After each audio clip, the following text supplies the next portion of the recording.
Today's Monday, the 17th of February, and I'm just out and about. I've spent this morning at the archives, the records that are available online in both Australia and England. Firstly, they're in English, which makes it easier for me, but also they're very good records. They're well documented and they're very accessible online. So I was able to fairly confidently track those ancestors back to the point where they arrived in England. But then you switch over to French records, and some French records are digitised, and in fact all the ones I needed were. But of course they're in French, right? So if they haven't been transcribed and you try to look at the originals, looking at original documents from the 17th century in English, they're hard to read. In French, I don't have a hope in hell. So I did find some records that were transcribed, which was immensely useful. And I was able to look at those records against the records that I found through Ancestry.com. Now, Ancestry.com is a really good resource and it accesses records from various countries, but it also, when you're searching for a name of a person, it also shows you matches against other people's family trees that they've done, and if they're wrong, there's a risk that you copy those mistakes over if you just accept and don't do your due diligence and check the records that are being cited. So, you know, it's an exercise in check, double check, look at the original, see if you can read it, match it up against another record that agrees with it. A further complication is that in earlier times everybody named their son after their father, and then they named their son after their father, so you can have 6, 7, 8 generations of Abrahams or Pierres, and because they had so many children, sometimes their youngest children can overlap with their eldest child's children, so you get these generational overlaps, and sometimes it's hard to figure out who belongs to who. Anyhow, so what I was able to do today was find the Pierre that I was looking for, verify which of the 3 possible wives I had identified was actually his wife, and validate the dates of birth and death that I had found. And what I discovered is that he was not a silk weaver as I thought, but he was a carpenter, in fact. That doesn't change the fact that his descendants in England were silk weavers, and there is another side to this family who I haven't managed to track down yet, with a different surname, also French. They were the Delaforce family, and they were silk weavers as well. So it just happens that this particular person was not a silk weaver. So it's been a bit of a slog, but I'm pretty happy now that I've got the right person, and I thought it might be useful just to give you a bit of a visual on timeline and the characters that are in this story. So forgive me for preparing a nerdy PowerPoint presentation, but I didn't know any other way to kind of explain this in a better way. So the time frame or the timeline that we're looking at starts in about the mid-1600s, which is the 17th century. And we're in France, 17th century France. And And we've got a couple of characters. We've got Pierre Vendôme Senior and Pierre Vendôme Junior.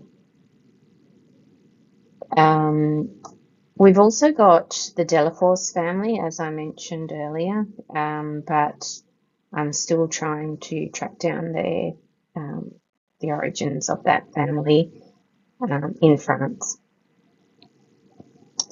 Around 1685, the story moves to England, and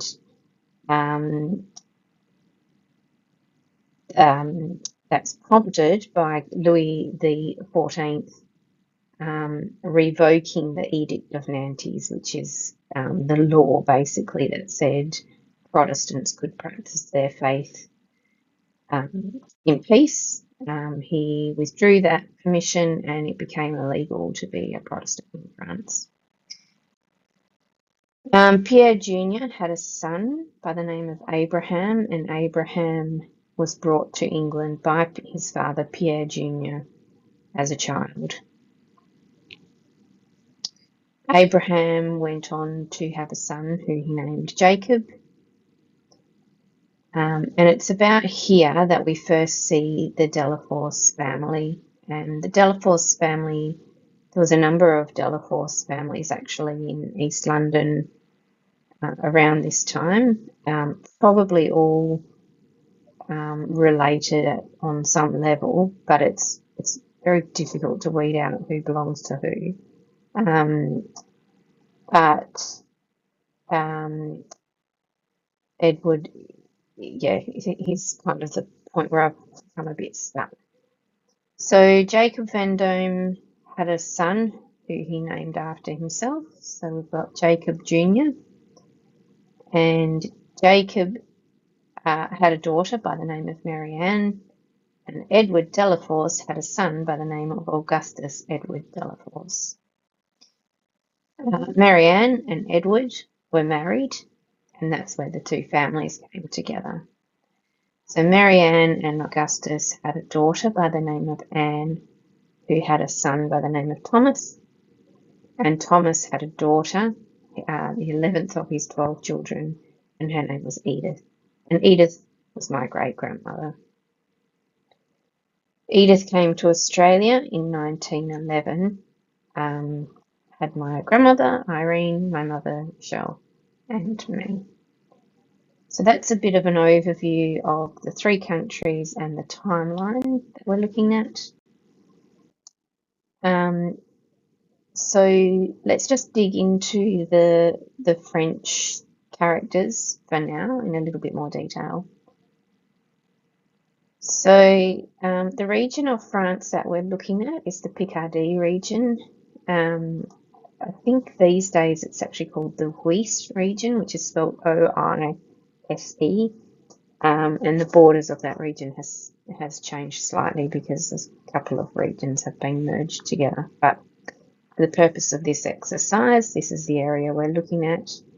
You'll notice that there is a small region to the north of Picardy called North Calais. That is the border area between the northern border of modern-day France. But that region actually was, in the 17th century, was not part of France. It was part of the Spanish Netherlands and went on to become part of Belgium. So this is an overlay of a map from around the 17th century, and you can see that red line around the north and eastern region shows that France was smaller then than it is now, and that indeed the northern border of the Picardy region was actually the northern border of France. So there was a very close interaction and relationship between people around that border region. And whilst some were French, some were not, they all would have interacted quite a lot. If we then overlay a map of modern day Belgium, and you can see the light yellow is the Flanders region of Belgium, and then below that is the Wallonia region. So the Wallonia region is the French-speaking region, and Flanders is the Dutch-speaking region, more or less. The people in the Wallonia region had close ties to those in the Picardy and other regions to the east along that border area. So what do we know about the Vendôme family? So after my trip to the archives, what I did find out, Pierre Vendôme Sr.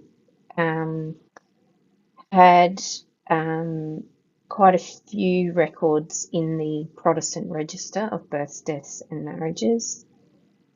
He was listed as a godparent or a godfather at quite a few baptisms. And in every entry, he listed not just his name, but also the phrase in French, Master of the Royal Sword or Master of the King's Sword. And initially, I thought perhaps this was a reference to some kind of military role or a reference to some sort of low-level nobility position. I've since discovered that there was a chain, or not, maybe not a chain, a number of inns called the Royal Sword Inn, and I now think he was the publican, basically. I'm not 100% sure of that, but I think that's most likely the case. The other position that he lists against his name is the word chirurgian, which in English is master surgeon, which again sounds very impressive until you realise that the master surgeon in the 17th century was a barber, and his primary role was to trim men's beards. The reason they were referred to as a master surgeon is because they often were called upon to do minor procedures like removing teeth or providing bleeding services for therapeutic purposes. So anybody who's ever seen a period movie or show on Netflix, you know, they always bring out the knives and bleed people when they're sick, which we know today does nothing, but that was common practice for treating all sorts of ailments in those days. Pierre Jr., we know, was a carpenter, and we know that he finished his apprenticeship as a carpenter, and I also have found a record where that seems to indicate that he was actively blocked from joining the guild due to the fact that he was a Protestant. So there is a reference in the records about that, where the king explicitly requests that he not be permitted entry to the guild. And the way that guilds worked then in both France and England was if you did your apprenticeship, once you finished, you had to be admitted to the guild to enable you to carry on your work as a tradesperson. So by that membership being blocked, he was basically blocked from earning an income. Pierre Jr. had a son by the name of Abraham, and Abraham came to England as a child at about 10 or 11 years of age. And in the English records, he is later recorded his profession as silk weaver.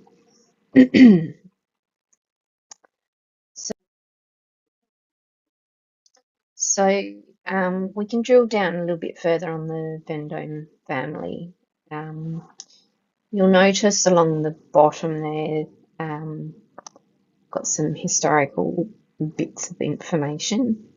So this is forming the layer and the framework for this story. So the political environment during this century and the few years either side of the century, we've got three different kings. So King Henry IV was actually a Protestant. He was the King of Navarre, who famously was the first king of, I think, of the Bourbon family in France, and he was a Protestant, and he reluctantly converted to Catholicism to keep his position on the throne, but he was very sympathetic to the Protestant cause and very much in favour of religious peace. And so he implemented the Edict of Nantes in 1598, which which brought the religious wars to an end and made it possible for Catholics and Protestants to live side by side in relative peace. King Louis XIII, his son, came to the throne in 1610 as a child and ruled for about 30 odd years. He also supported the Edict of Nantes, and so there was a reasonable period of peace. King Louis XIV also came to the throne as a child. I think he was 4 when he took the throne, and his mother acted as regent for a long time, well past the age where he became of age. Around the 1660s, however, Louis started to take ownership and take charge of his kingship, and he became less and less tolerant of the Protestants in France. And so there was this period of persecution that became more and more aggressive between sort of the 60s, 70s, up until he completely revoked the Edict of Nantes in 1685. So against that backdrop, we've got Pierre Vendome Sr., who married a girl 20 years his junior, Francois Dardenne. Francois, when she had her first child, Pierre Jr., she was just 14 years old. Pierre Jr. was an only child for 21 years. In that time, he married Marie Delahaye. The Delahaye family were merchants in textiles, producing linens and batiste, which is a very soft type of cotton, producing and trading in those fine threads, and some of which were used to make fine lace as well. So Pierre Jr. and Marie Delahaye were married. In 1671, Pierre Sr. and Francois actually did have a second child, Mary. So she was 21 years younger than her elder brother, Pierre Jr. A year later, Pierre Jr. and Marie Delahaye had a son, Pierre III, and quickly followed that a couple of years later with Abraham. After that, Pierre Sr. and Francois had 2 girls in quick succession, Suzanne and Jean. So now we're getting to the sort of late 70s, 1670s, and there's a fair bit of action happening in regards to that political and religious persecution.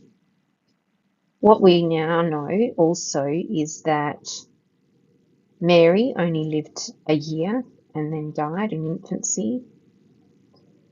Pierre III lived 2 years and died within a month or so of his mother. Suzanne, Jean, and Francois all died in the same year, 1678. And then in about 1680, Pierre Jr. remarried, and he remarried a lady by the name of Madeleine Lennon. Very quickly after that, Pierre Sr. died as well.